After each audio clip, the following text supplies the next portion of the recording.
just take a few leaves there, what we call hot box them, place them into a bag. Leave that bag, it can be left in a warm room or on a bench top or something like that, and come back in 1 or 2 days. And what you're looking for is the classical sort of symptoms. It won't be showing massive, big necrotic lesions or anything like that. But what you will see is sort of almost like salt grains on the back of the leaf. These are the sporing fungus, and that's what you want to look for, because once it does actually get going, you can see it quite readily. Although the acreage of oilseed rape has dropped significantly compared to last year, the crops that have been planted are performing well, and many currently have very large canopies. With the recent mild weather, there are signs of disease, but the question is, are they significant enough to require action? You're listening to the latest episode of the Tillage Edge with me, Michael Hennessy. We'd really appreciate it if you could listen, follow, and give us a review on Apple or Spotify or wherever you get your podcasts from. In recent years, disease pressure in oilseed rape has been relatively well managed, but the current conditions could lead to higher disease levels this season. To shed light on this, I'm delighted to be joined by Dr. Stephen Kildea, a plant pathologist in Teagasc, to give us an update on the threat posed by these various diseases. Stephen, crops out there, to my eye, are looking pretty good. What are you seeing out there at the moment? I think we have to look back at the last couple of months and see what has happened there to give us an idea of what crops should be looking like. And being honest, a mild, relatively dry period has been ideal. So we've got some really good oilseed rape crops out there.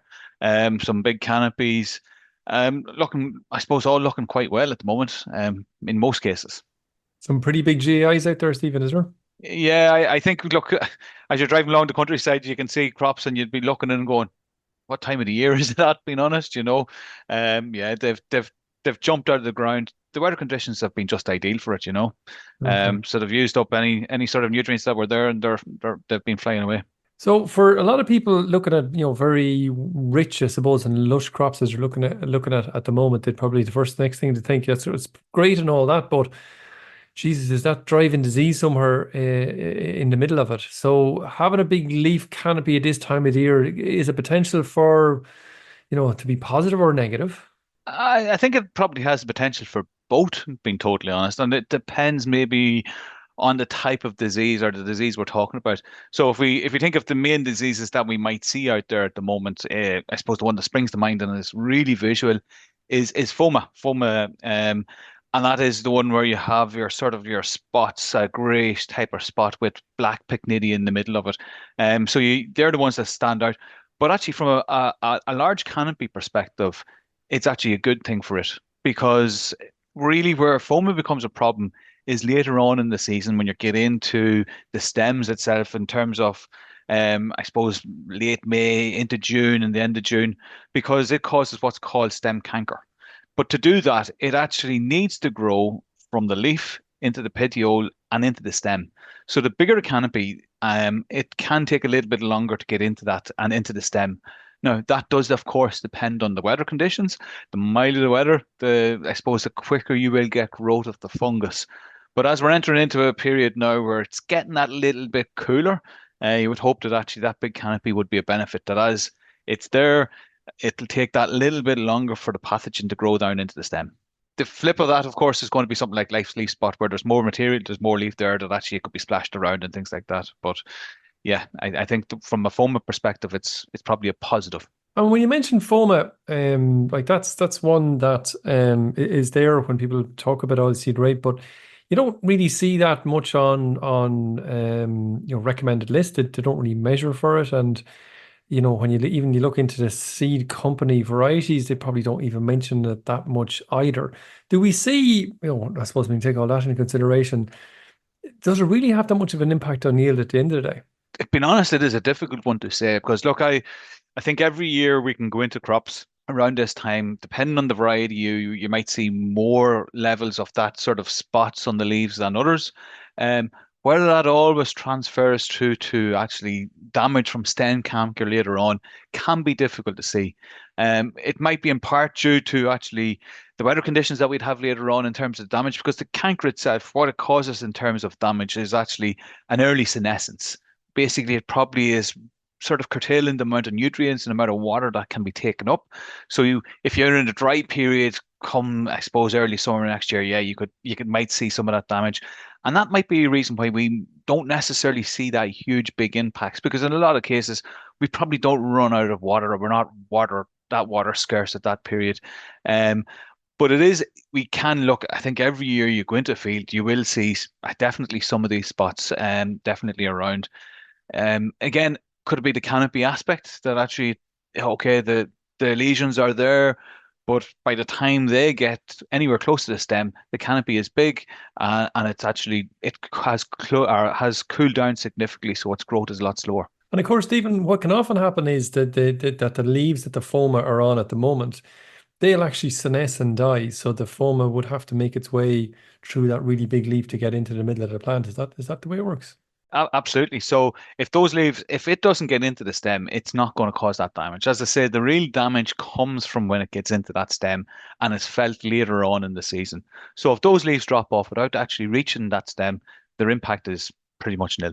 So you've looked at a lot of oilseed rape crops in terms of disease over the last long number of years.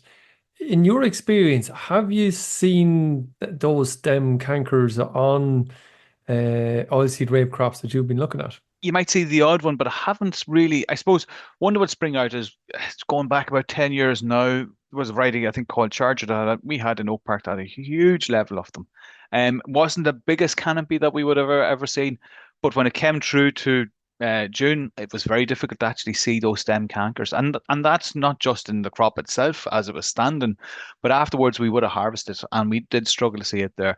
Now, as I say, what reason maybe they didn't actually have sufficient time to grow into the stems and things like that. Like I suppose from an Irish perspective, it is a sort of a question mark over, okay, how important is that disease?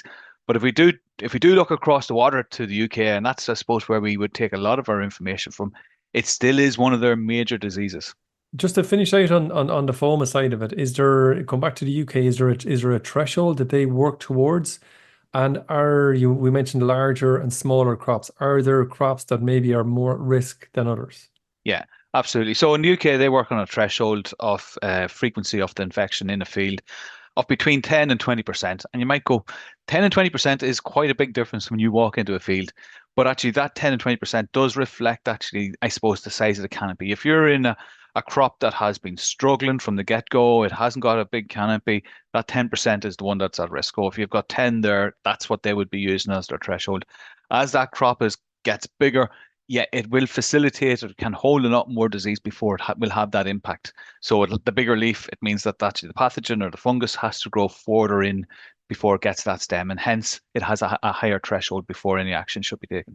Before we get into the actual treatment, if a farmer does see a lot of Phoma there, we might just talk about the late leaf spot, because that's the one that was probably causing farmers in Ireland most bother. And I can remember back, maybe it's 5 or 6 years ago now, Stephen, where light leaf spot was so bad that it actually curtailed the main stem or the main raceme coming out of that. But we haven't seen it so much maybe in the last few years. Any real reason for that? Being honest, light leaf spot is one of these sort of, I wouldn't call it a mysterious disease because it's regularly there. It's really where it gets into a real dramatic effect. As you say, if it is killing that terminal raceme, it's fairly dramatic. And that does come back to, I suppose, the winter weather conditions, from about now through to February, and then from February onwards. So it's the one that we could walk into a crop now and not find anything. And I've spent hours walking some fields looking for light leaf spot and never found anything. And then come back about 2 weeks later and I just open the gate and it's almost jumping out at me. So it tends to go from zero to absolutely an explosion very, very quickly. And it's really dependent on the weather conditions. Sort of mild, wet weather really does drive it, being honest. And you can in some years you can go into the crop and now and you might see it very, very readily. But it really its impact probably is going to be, look, as you say, it's going to be in that early springtime as that terminal, as the buds are starting to come out and turning racine. If it does get on that, it can cause some serious damage. So in terms of if you are seeing it now, is it worth treating it or not? Is a big question. If you're seeing quite a lot of it now, it would be one that I'd be thinking about. Okay, will this stop cycling? It will depend on the weather conditions. If it gets really cold, it's going to slow it dramatically down. If it stays mild, it'd be one that if you didn't treat it, that you'd be thinking about really looking at it in early spring and saying, okay, I need to make sure that as soon as I start seeing the buds, I have a treatment in place there. And then the varieties, the general, I suppose, classification of varieties that we use now seem to have better light leaf spot resistance. They definitely are, and they definitely are. But I suppose one other factor will, of course, be that actually the weather conditions, how conducive it is to that sort of light leaf spot. If it's very conducive, even the most robust resistant variety more than likely will be carrying a bit of it. The other thing about the light leaf spot is that, okay, even though we can get, I say I spend an hour or 2 hours walking through a field trying to look for it. One of the other things I would say is if you are, just take a few leaves there from those, what we call hot box them, place them into a bag, leave that bag. It can be left in a warm room or on a bench top or something like that, and come back in 1 or 2 days. And what you're looking for is the classical sort of symptoms. It won't be showing massive, big necrotic lesions or anything like that. But what you will see is sort of almost like sort of salt grains on the back of the leaf. These are the sporin, the sort of the sporin fungus, and that's what you want to look for because once it does actually get going, you can see it quite readily. Okay. So if a farmer has either of those, Phoma or light leaf spot, and they're worried about it and they're going to go and maybe put a fungicide on it at the moment, what is is there a general fungicide people can use? From either of those diseases, look, one of the key actives that we would have across oilseed rape is prothioconazole based. It's probably the most effective for the control of light leaf spot and for Phoma. So if they are to concern, if you're concerned, look, if you're reaching a threshold, there's quite a high level of Phoma there. You can actually go in and see there's quite a high level of oilseed or light leaf spot. Then a prothio based is going to provide you with that control. It is really the only, I suppose, option from a sort of broad spectrum type trying to control both of them. Okay, so a Proline or a generic base of that. Yeah, And what yeah. sort of rates, Stephen, should people be using? So the rates, in being honest, should be up at that about 75%. Because you do want to really get on top of it. From a foam perspective, if there's quite a lot there, you're going to have to get it before it gets growing down into those leaves, into the stems, I should say. So you do need to make sure that you're stopping it. From a light leaf spot perspective, you're not going to completely wipe that out of the field. And I think any amount of fungicide you to put on that is not really going to do that because it is probably, if you're seeing it, if you're able to see it in the field, there's an awful lot more that you're not able to see. However, what you want to do at this stage is you're really only trying to knock that back because, being honest, between now and I suppose the start of spring into February, it's quite a bit of a duration and you're not going to be able to completely stop it. What you want to do is knock back a couple of those cycles so that when it does come to that critical point, when the buds are starting to emerge, that actually you have an opportunity to really get on top of it at that stage. That's what the application that we would be doing from a light leaf spot at this stage is really doing. It's knocking it back. It's knocking out a few of those cycles so that actually it isn't at a huge epidemic proportion when you really don't want it to be. Okay, so from a disease point of view, just to try and sum it up, what we're really saying is that if you have a big canopy and there's not that much Phoma on it, don't worry about Phoma. If you go out in the field and you do a little bit of that hot boxing and you don't see any like leaf spot on it, you're kind of thinking there's really no huge need to do anything in terms of disease control. However, if it's a smaller crop and you see a nice bit of either of those disease on it, it's probably worth having a go at it. The other consideration, Stephen, that people might just be, and we'll finish off on this one, people might be saying that not too worried about disease, but geez, these big canopies, I'm going to have to do something about that. I'm going to put on a bit of growth regulation.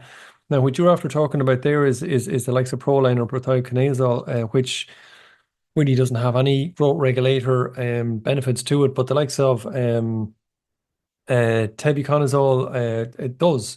So from that point of view, will that do anything in terms of disease control? From a disease control perspective, TEB is limited in what it will really be doing, being honest. It's not that it has no effect, but I suppose we've moved efficacy wise in terms of sensitivity and things like that, have been moving for it. Because it has been around, what is it, 30 odd years, maybe more at this stage. So it's inevitable that populations have moved some level of sensitivity. So it's not going to be the best from a disease control perspective, but it is, as you say, from a canopy perspective. If you're looking at those diseases, it is going to be that Prothio based. Okay, Stephen. So look, that kind of covers off most of kind of what we wanted to talk about. So in terms of that light leaf spot, just in terms of people looking forward, then we're really saying that probably the majority of growers may well be seriously thinking about, or should be seriously thinking about applying a fungicide in February at some stage, to look at light leaf spot. Is that right? Yeah, I think I would be getting into crops probably the middle of January, have a quick look at them, but really at the start of February, getting into crops. Have you got it there?